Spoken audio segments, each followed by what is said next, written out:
Exercise 12, antibiotic response. For the sake of timing on the lab, I'm just going to use 2 plates. I'm going to pick the same antibiotic for those 2 plates and show you how to do them. And then off camera, I will do a couple more antibiotics with the same bacteria, so you'll be able to see the differences between them. These, if you look, you can hopefully see that there's a disc at the end here, are our antibiotic discs. If you look, that's an antibiotic disc. It says C30, all of them are labeled. C30 is indicating chloramphenicol, one of the antibiotics that I've decided to test. I've decided to test streptomycin, tetracycline, and chloramphenicol. There are 2 techniques for making the carpet plate, and I mentioned that before. For today's experiment, I'm going to use Bacillus cereus and Pseudomonas aeruginosa, and they are in liquid culture. These are not agar cultures at all. When you're doing one of the techniques for making a streak plate, it is essential that you have them in liquid. So as usual, we are going to label our plates. Since the discs are labeled, there really isn't a reason to put the antibiotic on this, but if you want to, you can. I chose Bacillus cereus and Pseudomonas aeruginosa. And because I know what I've got, I'm not going to put the antibiotic, but for these plates, I'm going to use the tetracycline. Now again, remember the discs have labels. So when you look at that label, it says TE30. Because that label is there, even after the bacteria have grown, I should still be able to see that label. So I'm not going to worry about it. I'm not going to worry about labeling that. For one of the ways that we make a carpet plate, I said that you would use your good old inoculating loop. For Bacillus cereus, here's my liquid culture. Normally, just to make sure everything's suspended, I will flip it over a couple of times, open it up, put it through my flame, inoculation loop, get a sample, flame, close.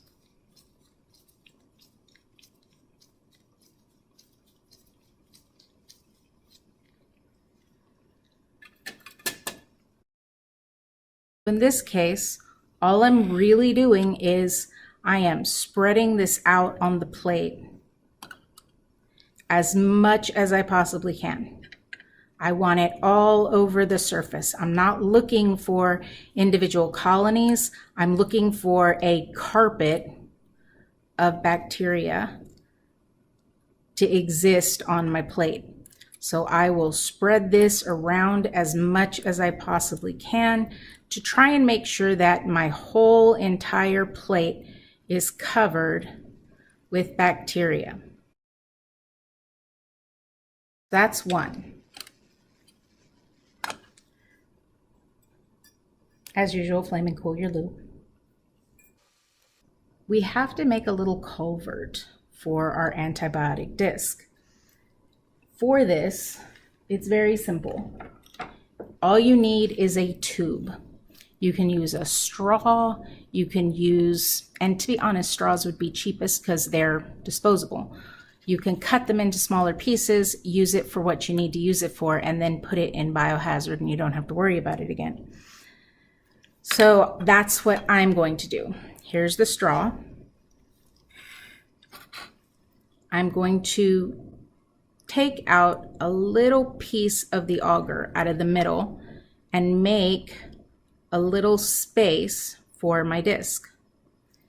Now, in an ideal world, your just making enough of a hole in the auger that the disc will stay in place.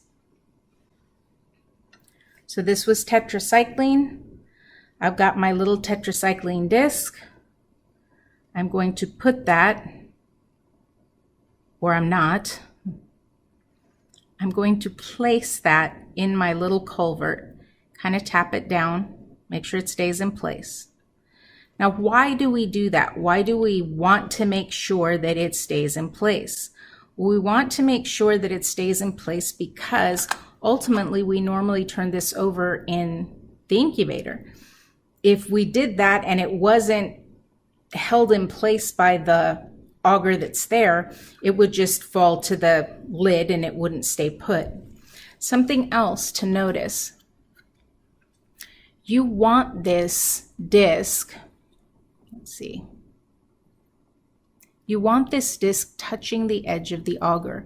You don't want that hole that you've created to be so big that it's sitting in the bottom of the plate but not actually in contact with the auger. Now, why? Because I want that antibiotic to go from where that disc is here and infuse into the agarose, basically in a sun ray pattern. So that bacteria that I've put on this entire plate, if it gets in contact with that area that has that antibiotic, hopefully we get that zone of inhibition that I talked about in the lecture. The alternative, by the way, since this touched the auger, I've got to sterilize it too. The second method that I mentioned, I said you would use something that we call a hockey stick. This is the hockey stick. This is flat so that when you put your sample on here, you basically drag it around and spread your bacteria equally along the whole surface of your plate. So how do we get the bacteria on there? Here's my Pseudomonas aeruginosa. I have a pipette. This specific pipette can pipette the volumes of 40 to 200 microliters. I am going to use 100. You can see the dial is set to 100. You have to get a tip.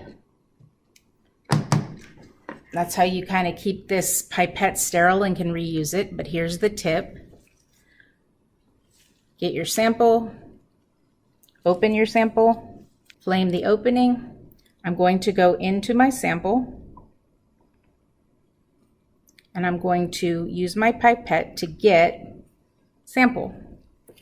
Now flame, close. Now I have sample inside of this tip. Focus. Yes, no. Focus now. There we go. See the sample? I'm going to take the sample and I'm going to squirt it onto the surface of my plate. The tip goes into a biohazard bag. For our lab, we have these disposable hockey sticks. I use it once and then I'm done.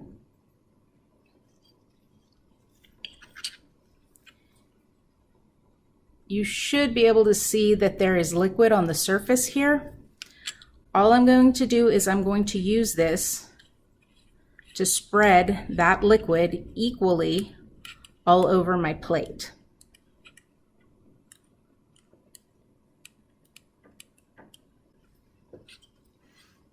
The benefit of doing it this way, you get a more even coating of bacteria. Now, as before, I have a little piece of straw. The bacteria are already on there, so I'm going to take a piece of agar out of here. Just kind of scoop out a little piece.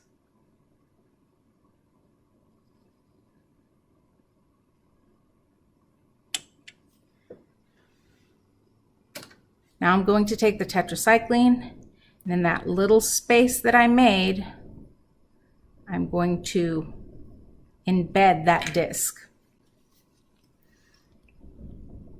Again, why are we embedding the disc? Well, we're embedding the disc because we want to make sure that it stays put. We don't want it falling out. So we embed it, but notice it is still touching the auger. It's not like there's a lot of space there. Close that up. And now we wait 48 hours to see what the results are going to be for our tetracycline, our streptomycin, and our penicillin.